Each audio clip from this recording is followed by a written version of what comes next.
The air hums with the cold, artificial light of a retail store long after midnight. Fluorescent bulbs buzz faintly above endless aisles of motionless products. Rows of plastic smiles, dusty clearance signs, and mannequins that look too human under the pale glow. Somewhere, a single shopping cart squeaks as it rolls on its own. The clock on the wall blinks 2:47 a.m., but time feels suspended, as if this place exists outside the world that's asleep beyond its glass doors. You can almost smell it, the mix of cheap detergent, cardboard boxes, and stale coffee brewing in a forgotten break room. The intercom crackles once, though no one speaks. It's just the store breathing. In the silence, you can hear everything. The hum of the freezer, the distant drip from a ceiling leak, the static whisper of a camera still recording even when no one's watching.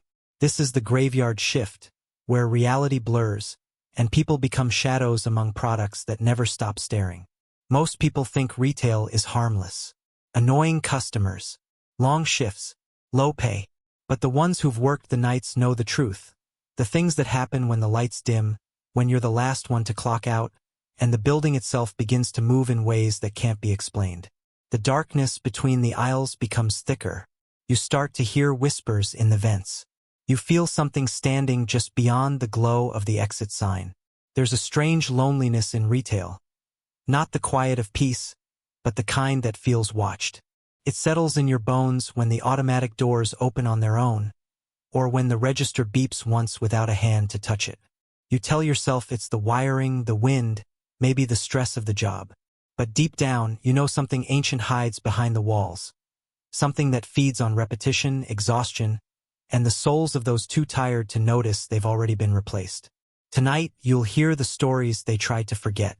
The true accounts of employees who saw things they couldn't explain. People who started a shift and never quite came back the same. They were cashiers, stockers, managers, janitors, just ordinary workers in fluorescent-lit cages. But what they experienced still haunts them when they close their eyes. Some say these are just stories, workplace rumors, urban legends passed between night shifts to make the hours go faster. Others swear they lived every second of it. Either way, what you're about to hear comes from real people, real places, and real terror. So sit back, turn off your lights, listen closely to the sound of the scanners, the hum of the ceiling fans, and that faint static in your headphones. Because if you've ever worked retail, especially at night, you know that sometimes the aisles don't stay empty. Sometimes the store remembers you. And sometimes something else does too. It started on a slow Tuesday night, the kind of shift that makes hours stretch into an eternity. The store was almost empty, the last customers long gone, the music turned down to a quiet murmur. Marissa, a 20-year-old college student working part-time at a clothing store, was left to finish inventory alone. Her manager had gone home early, trusting her to lock up. She didn't mind the solitude. The hum of the air conditioner and the faint scent of detergent were comforting, predictable. But that night something felt off. It began when she noticed one of the mannequins in the women's section. Its arm was raised differently than before, slightly bent, fingers extended toward the aisle like it was pointing. Marissa paused, tilting her head. She could have sworn its pose was different earlier when she'd passed by. She brushed it off, thinking maybe another worker had moved it during the day. Retail was full of tiny inconsistencies. Misplaced hangers, mismatched price tags, mannequins that never stayed the same for long. By the third night, she was sure. The mannequin had moved again. It now faced the stockroom door, its glossy plastic head angled just enough to catch the dim light. Her heart gave a strange little skip. She laughed nervously and tried to shake it off. "You're just tired," she whispered to herself. The store always played tricks on her when it was empty. The soft crackle of the speakers, the distant clicking of the cooling units. But the thought stuck in her mind like a splinter. It's closer. That weekend, she checked the security cameras. Nothing. The footage showed her walking through the aisles, taking notes, folding shirts, and the mannequin standing still as ever. No movement, no sign of tampering. Yet every morning it was in a slightly new position. One night, she found it wearing a hat that belonged on a completely different display. Another time, its hand was resting gently on a rack of coats, fingers curled around the fabric. Sleep came harder each day. The long shifts and fluorescent lighting drained her until her dreams began to blur into waking hours. When she closed her eyes, she could see it. That plastic face, smooth and blank, watching. It was nothing but molded resin, but she couldn't shake the feeling that it knew her, that it was aware of being seen. One night near closing, she stayed late to finish folding the new arrivals. The lights buzzed above her, casting shadows that seemed to shift with every flicker. Somewhere in the back, a hanger fell, clattering against the tile. Her chest tightened, but she forced a small laugh. "Probably just the air," she muttered. Then came the sound, a soft scrape, like something heavy being dragged. She turned her head slowly toward the sound. The mannequin was gone from its usual spot. Marissa froze. Her eyes darted to the front of the store, scanning every aisle. Nothing. Her mind spun. Had someone broken in? Was it a prank? Her breathing quickened, each inhale shallow and trembling. Then, just past the dressing rooms, she saw it. The mannequin stood in the doorway, its head tilted slightly to one side. The way its arm hung looked almost relaxed, too natural, too human. Her legs refused to move. The silence pressed against her ears until all she could hear was her heartbeat. "Who's there?" she called out, her voice breaking. The store gave no answer, only the hum of air vents and the flicker of the overhead lights. She stepped backward, fumbling for her phone. The camera app opened, and she raised it with shaking hands. Through the screen, the mannequin looked normal, just a statue. But when she lowered the phone, its head was turned toward her. A small, almost imperceptible smile across its plastic lips. Marissa screamed. The sound echoed through the empty store, bouncing off mirrors and metal racks. She stumbled back into the stockroom, slamming the door and locking it. Her hands were slick with sweat as she dialed the manager's number. No answer. The store was silent again, except for the faint sound of fabric rustling outside the door. She pressed her ear to the metal and held her breath. There it was, the soft scrape of a shoe against tile, the creak of the stockroom doorknob. Then silence. She stayed there until sunrise, too afraid to move. When the morning manager arrived, the door swung open easily.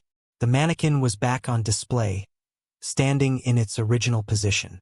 But this time, its head was turned perfectly toward the back door, the one she had hidden behind all night.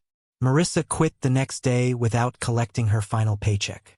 When asked why, she simply said, "I don't feel safe there anymore." Weeks later, a new employee took her place. On her first night, she noticed something strange about one of the mannequins. Its fingers were slightly bent, like they were gripping something invisible. She moved it back into place and laughed it off. But as she walked away, she could have sworn she heard the faint sound of plastic joints creaking behind her.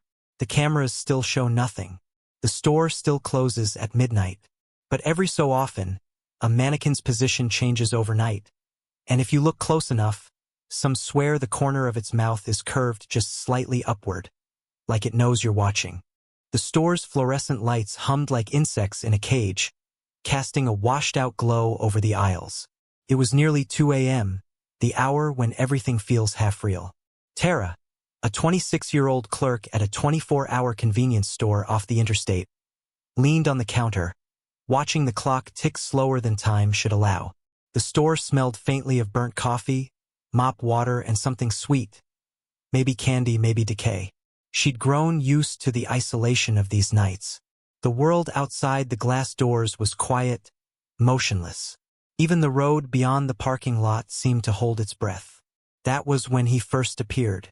The door chimed, that cheerful, synthetic ding that always sounded the same no matter who walked in. Tara looked up and saw him. A man in a dark gray hoodie, face hidden by the fluorescent glare above him. He didn't look at her. He didn't speak. He just walked straight to aisle 4, picked up 2 packs of batteries and a roll of duct tape, and came to the register. His movements were oddly smooth, too smooth, almost gliding instead of walking. "That all for you?" she asked, forcing a polite smile. No reply. He laid the items down, and she noticed his hands, pale, thin, almost translucent under the store lights. His fingers trembled slightly, like he was cold. She rang up the items and waited for him to hand over cash. He placed exact change on the counter, no wallet, no words. Just coins that felt strangely warm when she picked them up. When she looked up again, he was already walking toward the door. The automatic sensor opened it with a soft hiss. The chime rang. Then he was gone. The next night he came again, same time, same aisle, same items. Tara greeted him, this time a little less friendly. He didn't respond. She noticed something strange as he turned to leave. His reflection in the glass door wasn't quite right. It lagged like a bad video feed, moving half a second too late. She blinked hard, thinking it was her exhaustion. By the fifth night, she started to dread the sound of the door chime. Her coworkers joked that she was seeing ghosts from sleep deprivation. But every time the man entered, the store seemed to grow colder. The radio cut out. The security monitor above her counter flickered. Once, as she reached for the receipt paper, she caught a glimpse of the monitor. The aisle where the man stood appeared empty, yet she could see him clearly from where she stood. She told herself she'd confront him. Maybe it was some weird prank, some local trying to mess with her head. But when she tried to speak the next time he came in, the words caught in her throat. It wasn't fear, it was something deeper. Like her body refused to move. Her voice trapped somewhere between her chest and her breath. The air felt heavy, pressing in on her lungs. That night, she decided to review the CCTV footage after her shift. She waited until sunrise, when the early morning light made her feel a little safer. In the back office, she played the feed from the night before. She saw herself, alone behind the counter, organizing receipts, taking notes, scanning items. But when the door chimed on screen, no one entered. The bell rang, the motion sensor triggered, but the door didn't move. There was no customer. Yet, moments later, she was clearly seen talking, gesturing toward someone unseen. Then she froze mid-conversation, face pale, eyes wide. Her stomach twisted. She rewound the footage. Frame by frame, she watched herself freeze again, this time noticing something she hadn't before. A flicker in the far corner of the screen. A shadow, faint and distorted, like heat rising off asphalt. And for a single frame, she thought she saw the outline of a face staring straight into the camera. The following night, Tara tried to call in sick. Her manager told her they were short-staffed. She couldn't afford to lose hours, so she came in anyway. Midnight crawled by without incident. 1:30 came and went. She almost believed it was over. Then, right at 2:03 a.m., the door chimed. Her stomach dropped. The man was there again. Same hoodie. Same items. He approached silently, his steps soundless on the tile. She tried to steady her breathing, tried to look brave, but her knees trembled. She rang up the batteries and duct tape, refusing to look him in the face. "That's 649, she said, her voice shaking. He placed the exact change down again. This time, she didn't pick it up right away. The coins didn't roll. They floated an inch above the counter before falling flat with a clink. Her mind refused to process it. The lights flickered once. The hum of the refrigerators behind her deepened into a low rumble. She glanced at the security monitor, and her blood ran cold. On the screen, she was alone. No customer. No man. Just her. When she looked back up from the screen, the man was standing closer, inches from the counter. His hood had slipped just enough for her to see his mouth. It was smiling wide, wrong, stretched far too thin. His skin looked like paper, rippling faintly, as if there were air moving beneath it. The lights went out. The entire store plunged into darkness. The hum stopped. Even the refrigerators went silent. She couldn't see her hand in front of her face. Only the faint glow of the security monitor casting pale light across the counter. And then, through the speakers above, she heard a soft, distorted voice whisper her name. Once, then again. Tara. She bolted for the back door, fumbling with the keys, tripping over boxes. The exit wouldn't unlock. Her hands shook so violently she dropped the keys twice. When she turned, she saw him standing by the coffee machine, his face now fully visible. It wasn't a face at all, just hollow indentations where eyes should be, a mouth curved too wide to be human. She screamed and slammed her fist against the door until it finally clicked open. She ran out into the cold, barefoot, leaving everything behind, the register open, the lights still flickering. When the morning manager came in, he found the store empty. The register was still open, but no money was missing. The CCTV footage showed the same as before. Tara standing alone behind the counter, staring into the air, then suddenly sprinting off-screen. The door never opened. No one ever came in. She quit the next day, packed her things and moved out of town without a word. But sometimes, the night clerk who replaced her swears the door chime rings at exactly 2:03 a.m., even when no one's there. The monitor flickers, and for a split second, a faint shadow glides across the floor, hovering an inch above the tiles. The store always felt wrong after hours. It wasn't haunted in the classic sense. No cold spots or flickering shadows. Just a heavy kind of stillness, like the air itself didn't want to move. Ryan, the overnight manager of a sprawling big-box retail chain, had worked there for almost 4 years. He'd seen everything. Broken shelves, customers hiding in bathrooms, raccoons sneaking through the loading bay. But nothing ever rattled him, until the voices started.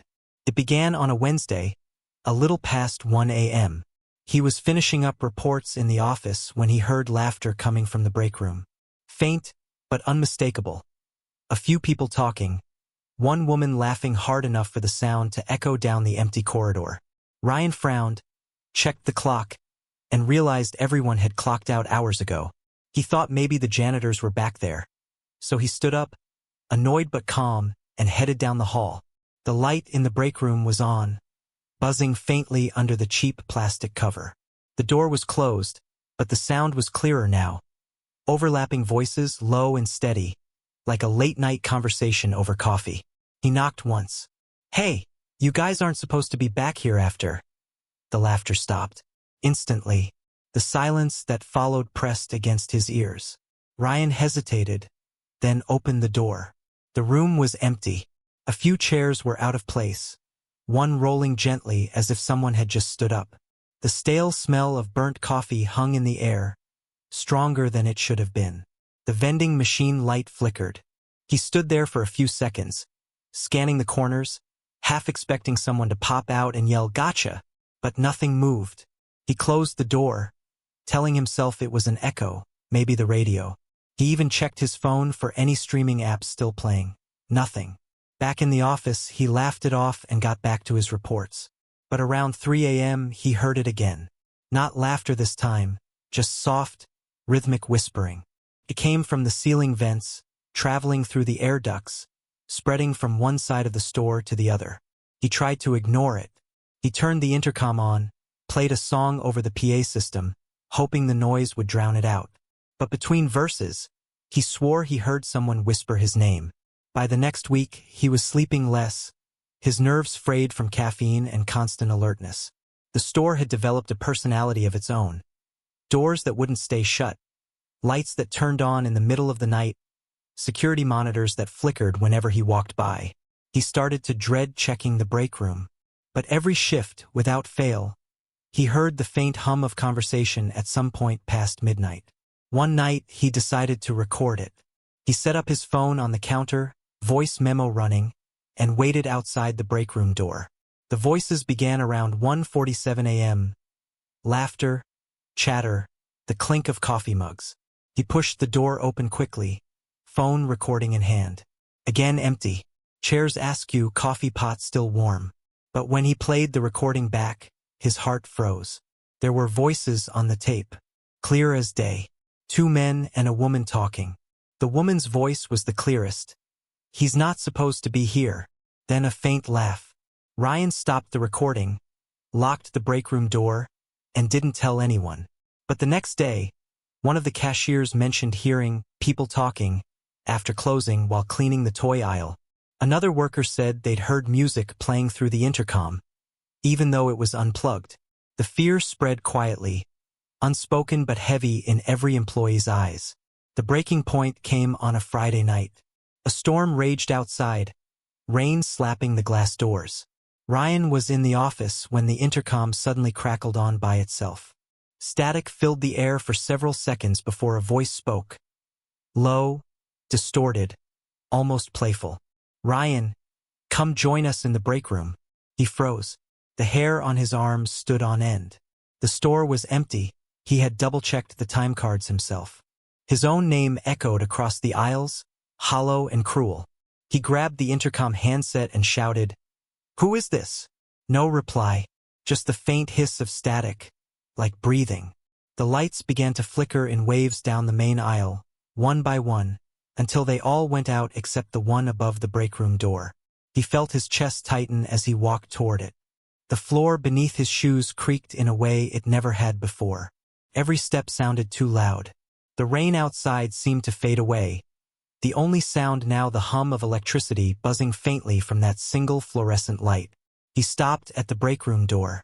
The smell of burnt coffee was overwhelming now, mixed with something sharp, like ozone. The knob was cold to the touch, metal biting into his skin. He hesitated, heart pounding against his ribs, and then turned it slowly. The door opened with a groan. Inside, the room looked different. The light flickered as he stepped in. On the wall, written in marker, were words he didn't remember seeing before. "Don't stay after 3. The letters were scrawled unevenly, as if written by a shaking hand. He scanned the room, breathing hard, and then the intercom crackled again. This time, the voice came from the speaker above the vending machine. "Thank you for your hard work, Ryan." He dropped the handset in shock. The vending machine light flickered, showing the reflection of several people standing behind him, blurry silhouettes, unmoving. When he turned around, the room was empty, but the reflection on the glass still showed them standing there, watching. He ran out of the break room, slamming the door behind him. The intercom clicked off. The store fell silent once more. The next morning, when the day crew arrived, Ryan's keys were found on the counter, next to a half-filled coffee cup. His car was still in the lot, lights off, doors locked. He never came back. Corporate sent replacements. No one ever stayed past midnight again. But even now, years later, the night janitors say they sometimes hear the faint buzz of the intercom when the store's completely empty.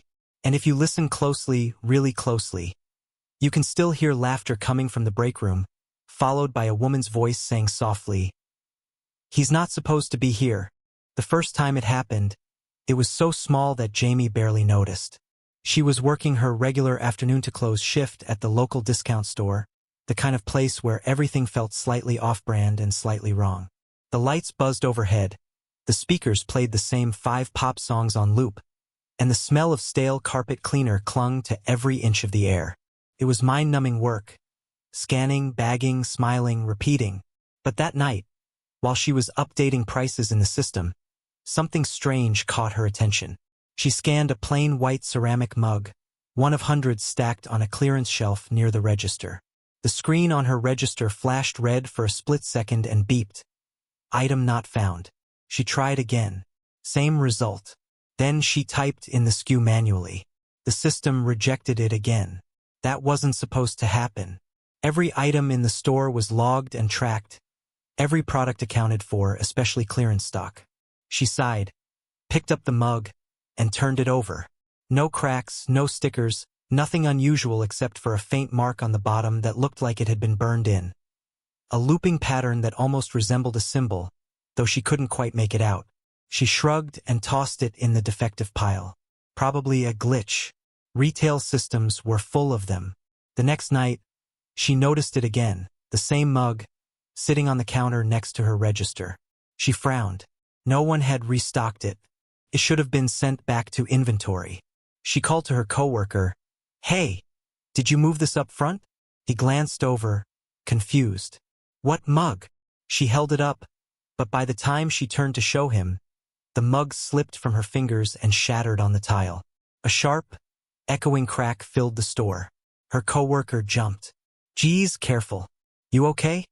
She nodded, kneeling to pick up the shards. As she swept them into a dustpan, she noticed something strange. The pieces didn't reflect light quite right. When she tilted them, the broken edges shimmered faintly, like oil on water. That night, the mug appeared again, whole, sitting exactly where it had been before. Her heart dropped. She stared at it for a full minute, her mouth dry. She scanned it again, and the register beeped angrily. Item not found. She opened the price editor, checked the inventory logs. The system claimed the item didn't exist. There was no record of any mug matching its description in the entire database. The store felt colder that night. Every time she passed the mug, she could swear it was facing a slightly different direction. The faint symbol on its base seemed to shimmer, as though freshly burned. She tried to ignore it, tried to convince herself it was just the stress, the flicker of fluorescent lights making her see things. But the next morning, she found the mug sitting on the break room table, filled with cold coffee. She hadn't brought it there. No one had. The days blurred together after that. Her co-workers began to notice her mood slipping. She was quieter, jumpier. Customers would ask her if she was okay. She'd smile and nod, but inside, she couldn't stop thinking about it. Every night, the mug returned somewhere new, on a shelf at her register, even once in the restroom sink. Always clean, always whole, always warm to the touch. Finally, she decided to get rid of it. During her shift one night, she took the mug to the back room, dropped it into a heavy trash bag, and tossed it into the dumpster outside. She made sure she heard it clatter against metal before closing the lid. When she came back in, her hands were trembling, but she felt lighter. She finished the night in silence, trying not to think about it. The next morning, she arrived to open the store. The alarm system chirped as she unlocked the door and flicked the lights on. Everything was as it should be, quiet, empty, clean. She walked behind the counter, ready to log in, and froze. The mug sat neatly beside the register, a small slip of receipt paper tucked inside it. On the paper, in blocky printed letters from the price gun, was her name. She stared at it for several seconds before picking it up. The mug was warm again. She pulled out the receipt, her pulse pounding in her throat. Under her name were numbers, her birth date, her employee ID, and something that looked like a timestamp. 12 hours, 3 minutes, and 14 seconds. Her shift that night started at midnight. Jamie's breath came out shaky. She dropped the mug and backed away slowly. The speakers above crackled softly, the faint hum of static swallowing the usual music. Then the register beeped on its own. She glanced at the screen and saw a new line appear on the digital display. Price updated. The new amount blinked once, then froze. $0. 00. Every light in the store flickered. For a second, the aisles went dark. In that instant, she thought she saw something standing at the far end of the store. A tall, human-shaped shadow, head tilted as though it was looking right at her. When the lights came back on, the aisle was empty. Jamie ran to the office, shaking, and tried to call her manager. The phone rang once before cutting to static. She slammed it down, grabbed her things, and fled out the back door into the humid night. The next morning, her manager called her, furious. "Why didn't you close last night? Why did you leave the register open?" She tried to explain, but he interrupted, saying, "We found a mess by the front counter, and a broken mug. What's going on?" Jamie didn't answer. She hung up and never came back. A week later, a new employee started at the store. She mentioned seeing something strange during her first night shift. A single mug on the shelf in aisle 3, sitting by itself, tag blank. When she scanned it, the register displayed a name she didn't recognize. It wasn't hers. Ethan had worked at the electronics store for almost 6 years, and in that time he had seen everything. Shoplifters, power outages, system crashes, even the occasional bat flying through the rafters. But nothing could have prepared him for the winter night when he realized that something in the store's security room wasn't just watching. It was responding. He'd been working late, covering a closing shift for one of the newer employees who'd quit suddenly after a week of night shifts. The reason she gave was vague. "I just don't feel right in there after 9 p.m. Ethan had laughed it off at the time. But that night, with snow piling against the glass doors and the storm howling outside, he started to understand what she meant. By 10:15 p.m., the store was silent. The overhead lights had gone to half power, casting long shadows between the aisles of boxed TVs and laptops. The hum of the security cameras filled the space like static electricity in the air. Ethan made his usual rounds, scanning the rows, double-checking displays, counting down registers. Everything felt routine until he reached the back of the store. The lights above aisle 12 flickered twice, then steadied. For a moment, he thought he saw movement reflected in a row of flat-screen TVs, just a blur of motion behind him. When he turned, nothing was there. But in the screens, the shadow still lingered. He rubbed his eyes, laughing nervously. "You're just tired," he muttered. He had pulled 2 double shifts that week. Maybe the fatigue was playing tricks on him. He finished locking up and went into the security office. A cramped, windowless room lined with monitors showing live feeds from the cameras. He sank into the chair and watched the flickering images. Empty aisles, silent registers, the entrance doors shaking lightly from the storm wind outside. He leaned back, half zoning out.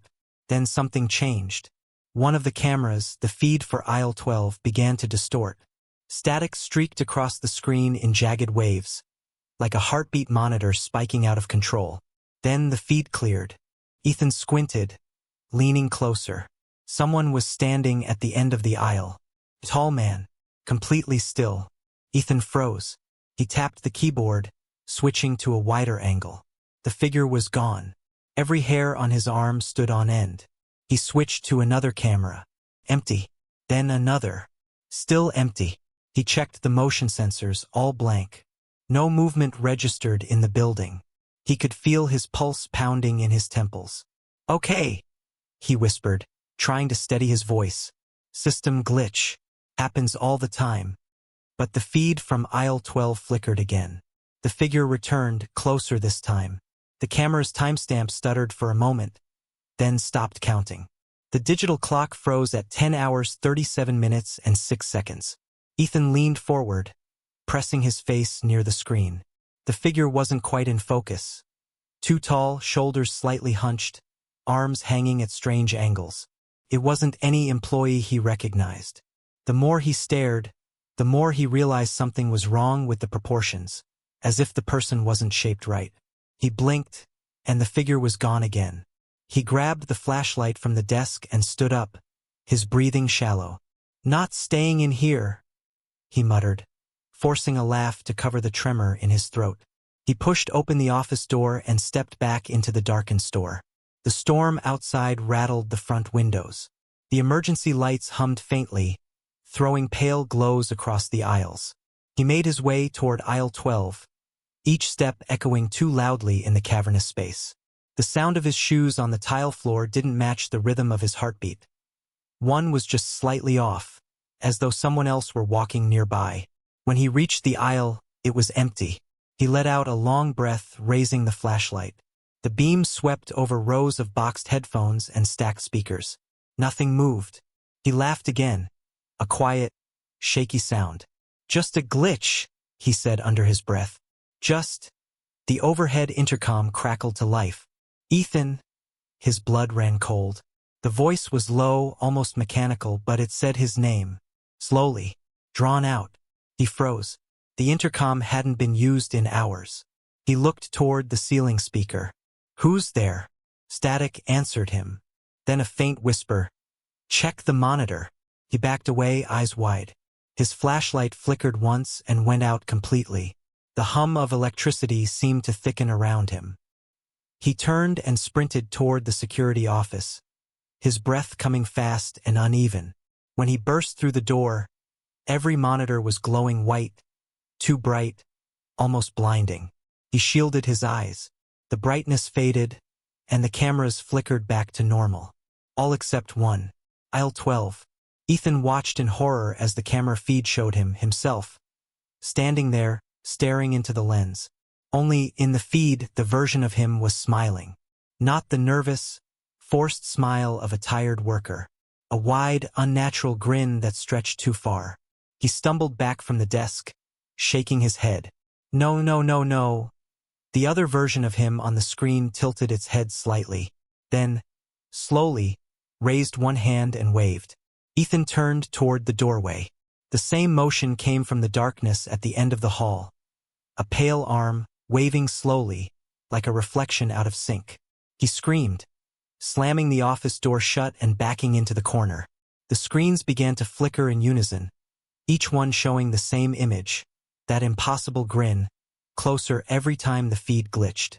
He yanked the power cord from the wall, plunging the room into blackness. For a few seconds, there was only silence. Then the intercom crackled again. "We see you now." He didn't remember running. He didn't remember getting into his car or driving home. All he remembered was the sound of static. Following him, filling the speakers in his car, humming faintly even when the radio was off. When the morning manager arrived to open the store, the security office was empty. The monitors were dark, except for one. The feed from aisle 12 showed Ethan still standing there, perfectly still, grinning into the camera.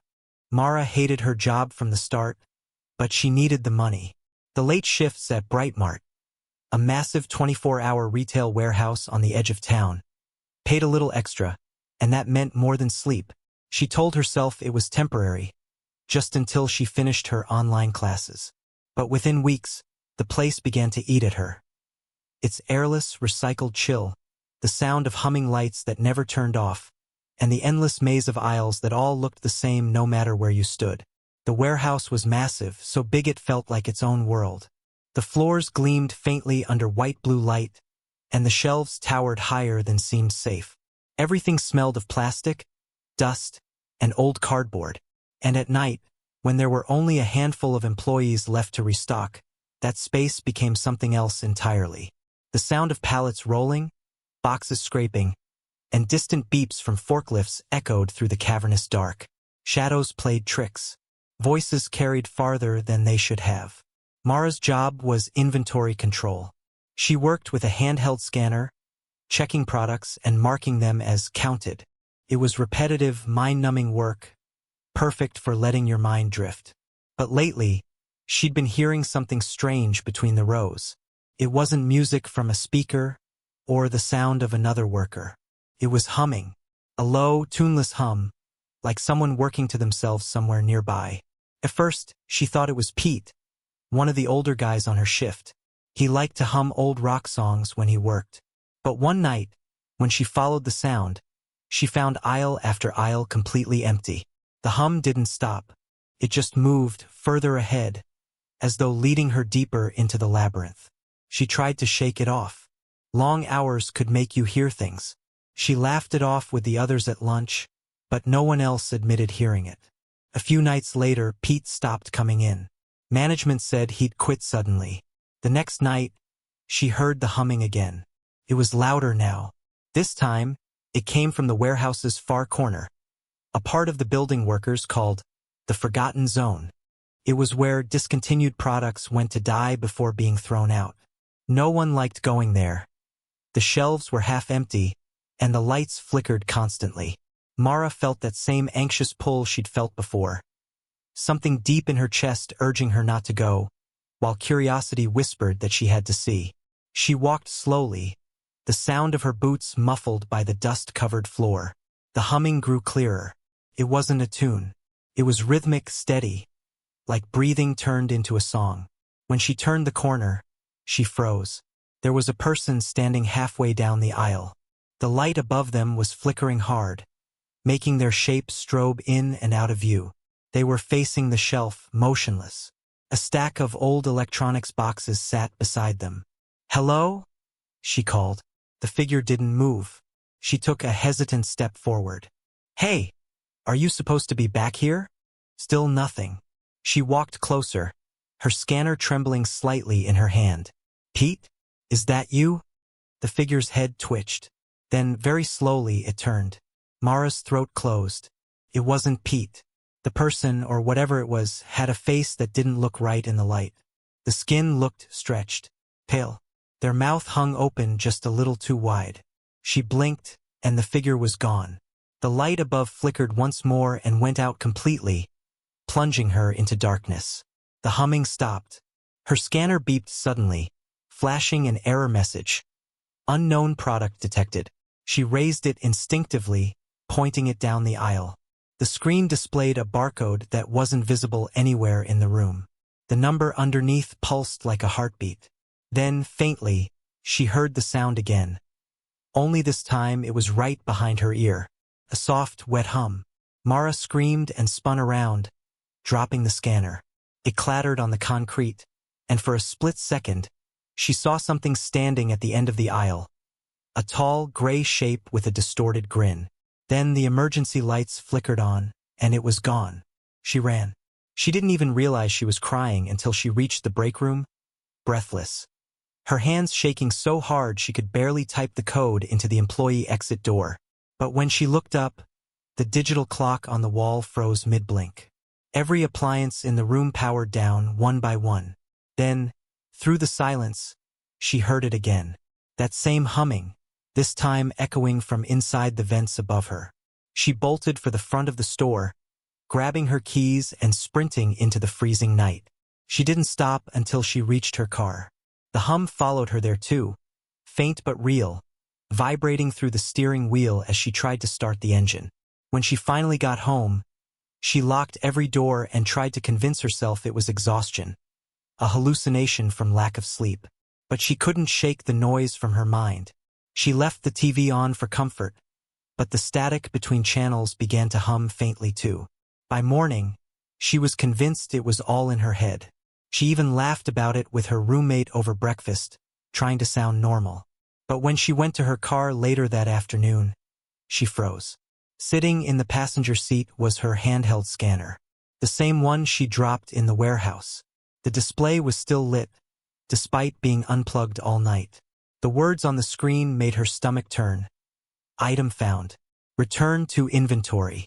And beneath that, in small blinking letters, was her name. The next evening, her manager texted her, asking why she hadn't shown up for her shift. But when he checked the time clock later that night, her ID had already punched in. Security footage showed someone walking through the front door at 11:04 p.m., wearing her uniform. The figure moved aisle to aisle for hours, scanning boxes that weren't there. The humming never stopped. When the morning team arrived, the building was silent. The scanner was lying on the floor of aisle 13, its screen still glowing faintly. It displayed 2 words before the battery died completely. Inventory complete. Ryan never believed in ghosts. He was the kind of person who laughed off horror movies and rolled his eyes when coworkers swapped stories about haunted stockrooms or cursed aisles. To him, the night shift at ValueMax was just that. A paycheck and an empty store where he could listen to podcasts and zone out. He'd worked retail for years and thought he'd seen it all. Until the night he learned that sometimes, what's reflected in a store's mirrors doesn't belong to you. The store had mirrors everywhere. Tall security mirrors that curved from the corners of the ceiling, shiny freezer doors that doubled as glass, and of course, the full-length mirrors in the clothing section that warped everything just slightly. Late at night, when the store went quiet and the lights dimmed for closing, those reflections took on a life of their own. Ryan used to joke about it, how he'd catch glimpses of himself moving wrong in them, a second slower than he should have. It made him laugh back then. But laughter only works until the reflection stops following your lead. Started small, a tiny delay. He'd turn his head, and for a split second, his reflection lagged behind. He'd blink, shake it off, and keep working. But the delay grew longer over the next few nights. Once, when he bent to pick up a box, he swore he saw his reflection standing still, eyes staring right at him, head tilted like it was studying him. He told his coworker Amanda, who shrugged and said, "Yeah, that's the light. Those mirrors always freak me out too." But when he laughed and turned back toward it, he saw 2 reflections now. Amanda beside him, and another version of himself just slightly behind, grinning faintly even though his real face wasn't. The moment passed in a blink. Still, something deep in his gut told him to avoid that aisle for a while. But avoidance wasn't an option when your job required cleaning every section before close. A few nights later, he found himself back in front of those mirrors, pushing a mop bucket down the narrow floor between the changing rooms. The mirrors on both sides reflected endlessly, a tunnel of versions of himself stretching into infinity. The overhead lights buzzed, one of them flickering just above him. He pushed the mop forward, watching the reflections ripple with the motion. Then he froze. One reflection didn't move.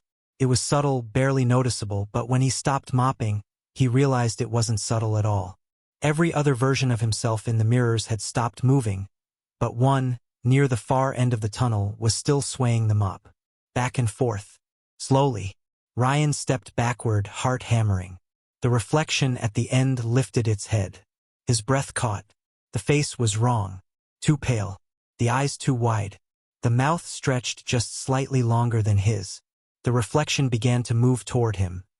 Not with steps, but with a strange, gliding motion, closing the infinite space between them far too fast. Ryan stumbled back and knocked over the mop bucket, the dirty water spilling across the floor. He turned and bolted down the aisle, the squeak of his shoes echoing through the empty store. He didn't look back, but every time he passed a reflective surface, he saw flashes of motion that didn't belong to him. Faces in the glass that turned a beat too late, mouths moving without sound. He made it to the break room and slammed the door behind him, panting, drenched in sweat. His reflection in the vending machine glass stared back. He forced a nervous laugh and muttered, "Get a grip, man." He looked down to grab his phone, but when he looked back up, his reflection was still staring downward, frozen. The soda machine lights flickered. He slowly reached up and touched the glass. The reflection didn't. Something was wrong with the air. The hum of the fluorescent bulbs turned into a low ringing in his ears. The reflection began to smile, slow, deliberate, like it was enjoying his confusion. He stumbled backward, his phone clattering to the floor. The glass began to fog from the inside, like someone was breathing behind it. Then, in the center of the condensation, words appeared, drawn by an invisible hand. "You're late." Ryan ran. He didn't even bother clocking out. He sprinted down the hallway to the employee exit and burst into the night air, gasping, shaking. He got into his car, started the engine, and sped off, not daring to glance in the rearview mirror. He didn't come back for 3 days.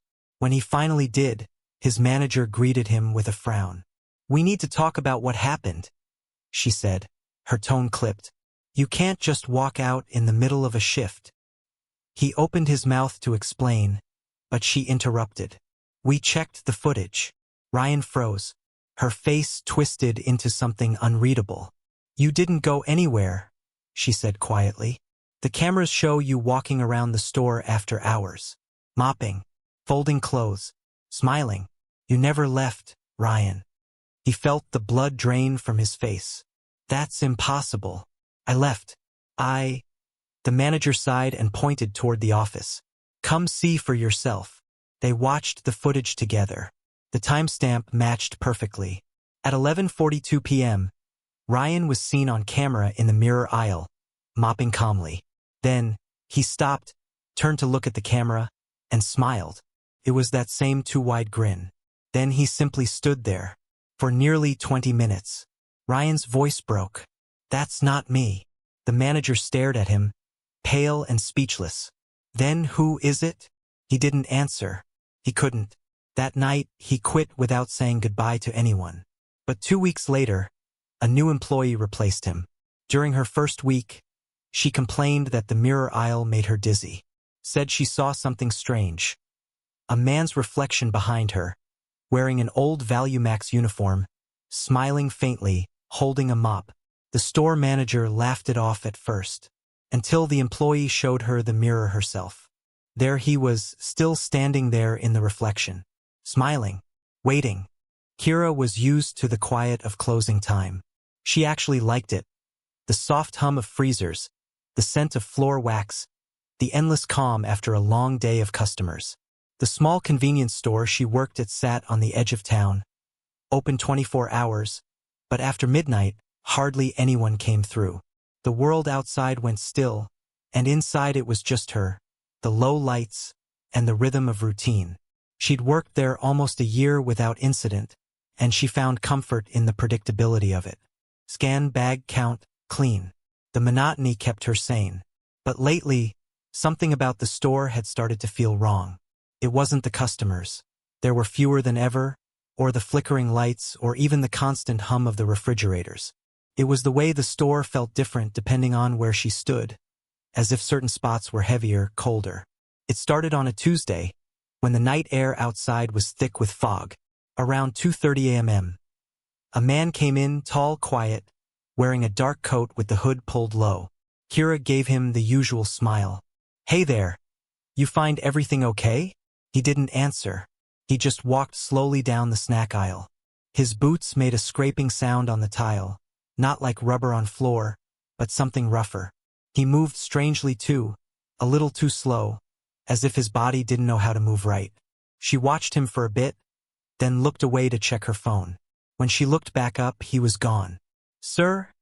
she called, scanning the aisles. No answer. She checked the back coolers, nothing. She even walked to the restroom doors, knocking once, twice. Silence. The motion sensor near the entrance hadn't triggered. No door had opened. She frowned, shaking it off. Maybe he'd slipped out while she wasn't looking. Still, something about the way the air felt made her stomach twist. It was colder now, but the air conditioner wasn't on. The hum of the refrigerators had faded, replaced by a faint static sound, like radio noise under the silence. She went back to the counter and tried to shake it off, humming to herself just to fill the emptiness. Then, from the corner of her eye, she saw movement in the security mirror above aisle 3, a shadow slipping between the shelves. Her heart jumped. She grabbed the flashlight under the counter and stepped around the corner. "Sir, we're closing this section. You can't be back there." No answer. Her light cut through the darkness between shelves, sweeping over bags of chips and bottles of soda. The smell hit her first, old, damp earth, like soil that had been disturbed. She stepped forward carefully. The light trembled in her hand. Something moved behind the last shelf. She caught the briefest glimpse of a figure, shoulders hunched, the same coat she'd seen before. She froze. "Hey!" she called, her voice breaking. "You can't be back there." The figure turned its head, slowly, as though the sound of her voice confused it. His hood fell back. There was no face, just pale, stretched skin like wax pulled too tight over bone. The flashlight slipped from her grip, clattering on the floor. She stumbled backward, breath caught in her throat. The thing tilted its head, then reached toward her, its hand impossibly long, fingers bending wrong. Kira turned and ran, sprinting to the counter. She slammed the emergency alarm button under the register, but the siren didn't go off. The store was completely silent. Her phone buzzed on the counter, a text from her coworker who'd opened the next morning. "Hey, did you need me to cover tonight? Thought you had this one." Her hand shook as she typed back. "Someone's in the store," but before she could hit send, the message bubble disappeared, like the text was erased before her eyes. The phone flickered, went black, then lit up again. A new message appeared, sent from her own number. "I'm already here." The lights went out. Only the faint red glow from the exit sign remained, painting the aisles in blood-colored haze. Kira crouched behind the counter, breathing hard, trying to listen. Somewhere, deep in the store, something shuffled. The sound of dragging, slow, deliberate. She covered her mouth, fighting back a sob. Her flashlight had rolled somewhere under the shelves. She reached under the counter, feeling for anything she could use. Her fingers brushed against the small convex security mirror that employees used to check blind spots. She angled it up just slightly, peering into its warped reflection. A shape stood at the far end of the aisle. Closer, closer still. She clamped her eyes shut and whispered, "Please, please, please." A soft sound broke through the dark. The squeak of shoes on the tile, right behind the counter. Kira held her breath, eyes wide, heart slamming in her chest. The silence stretched, unbearable. Then she heard a voice. It was her own. "Everything okay?" it asked, in her tone, her pitch perfect. She froze, her body trembling. Slowly, she turned her head toward the sound. Standing on the other side of the counter was herself. Same uniform, same name tag, same tired expression except the smile. The smile was wrong. It was too wide, too certain. The other Kira leaned forward slightly, hands resting on the counter, eyes bright like polished glass. The emergency lights flickered once, and for a split second, the figure's reflection in the window didn't match the body. Its face lagged, still smiling even after the head moved. Kira screamed and stumbled back. Her body hit a display rack, sending candy and gum crashing to the floor. The other Kira stepped around the counter slowly, the smile never fading. "Don't worry," it whispered, tilting its head. "You can go home. I've got this shift." The lights cut out completely. When the morning crew arrived, the store was dark but unlocked. The front door was wide open. There was no sign of a break-in, no broken glass, nothing missing. The only strange thing was the security footage. At 2:33 a.m., the cameras showed Kira standing behind the counter, smiling faintly. She stayed there for the rest of the night, motionless. When police checked her apartment the next day, her bed was made, her clothes folded neatly on the chair. Her phone sat charging on the nightstand, screen lit, a text draft still open. Said only 2 words. "Still here." It was supposed to be Liam's last week at the store before he started college. He'd worked there part-time for nearly 2 years. A small electronics shop tucked inside a dying mall, the kind of place that sold outdated phones, old accessories, and knockoff chargers. He wasn't scared of much. He dealt with angry customers, flickering lights, even a minor break-in once. But nothing had ever felt like this. The mall had been quiet for months. Most stores were shut down or empty behind metal gates. Only a few remained, a candle store, a pizza place, and this one. At night, it became almost surreal. The echo of footsteps in long, empty corridors, the way air conditioning hummed like a heartbeat, the dull yellow light reflecting off polished tile floors. That evening, a summer storm had rolled in. Rain hit the roof hard, and thunder growled far above the dark glass skylights. Liam's coworker had called in sick, so he was closing alone. He didn't mind. It meant one last quiet shift, one more paycheck, and then freedom.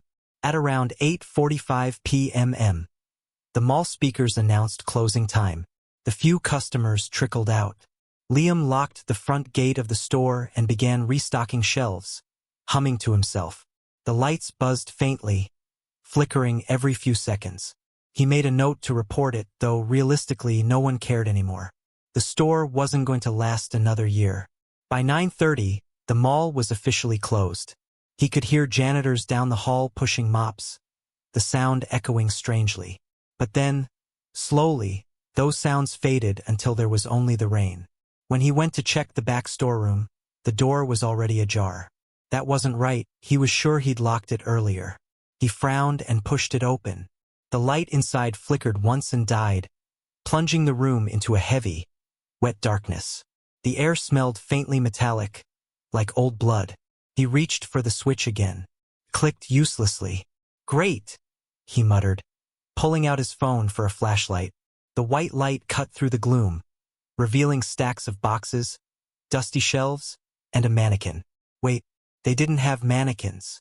Liam froze, eyes fixed on the shape in the back corner. It was standing perfectly still, tall, human-shaped, covered in a black plastic sheet. He stepped closer slowly, heart thudding. "Hello!" No response. The light trembled as his hand shook. The sheet rustled faintly, though he wasn't touching it. He reached out to pull it away, and the sheet shifted toward him, as if something inside had moved. He stumbled back, knocking over a box. The mannequin, or whatever it was, tilted slightly forward. He ran out of the room, slamming the door shut and locking it. His breath came fast, cold sweat sliding down his back. For a moment, everything was silent again. Then, from behind the door, came 3 slow knocks. He froze, then 3 more. The sound was steady, deliberate, like someone knocking politely. He backed away until he hit the counter. The store lights flickered, humming louder now. The speakers in the ceiling crackled with static. Then a voice, faint, distorted, came through. "Liam, stockroom now." His name, through the mall speakers. He stood there shaking, staring up at the ceiling. The store didn't have an intercom system. That voice shouldn't exist. The static deepened, stretching into a long, low hum that made his bones ache. He reached for his phone, but it buzzed before he could dial. The screen flashed white, then black. Incoming call, backroom. The ringing echoed unnaturally loud in the empty shop. His stomach twisted. Against every instinct, he answered. Static. Then, faintly, "You forgot to close up." He dropped the phone. The lights went out. He could still hear the rain, far above the roof, but the air inside had gone still. His reflection glimmered faintly in the dark window, just his outline, pale and shaking. Then, behind his reflection, another shape appeared, tall, still, watching. He turned around, but the store was empty.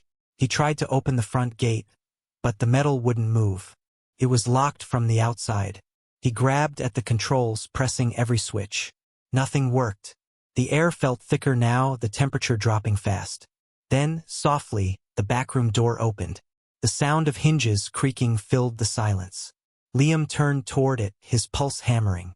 The light from his phone, dim but still alive, illuminated the hallway behind the door. The black plastic sheet lay on the ground, empty, but footprints, wet, dark, human, led out across the tile toward him. He stepped backward, whispering, "Please no, please no, please no." The lights flickered again, and in that split second of brightness, the shape was right behind the counter. It wasn't a mannequin. It was a man or something pretending to be one. His skin looked melted, features smeared as if half-formed. His mouth was wide, stretched into something resembling a grin. His eyes were wrong black, glassy, bottomless. Liam bolted for the emergency exit, but the door wouldn't budge. He pounded on it, screaming. The sound echoed through the empty mall. No one answered. When he turned around, the thing was closer. It moved in jerks like frames missing from a film. Every step it took made the floor creak, though there was no weight. Then it spoke again, in his voice. "Almost done, Liam. Just close the store." He backed away, clutching a broom handle like a weapon. "Stay away," tilted its head. "Stay away," it repeated, perfect mimicry. He swung the broom, it passed through nothing. The thing vanished like smoke. The lights cut off completely. Only his phone screen remained, casting a small, trembling glow. The camera app had opened somehow.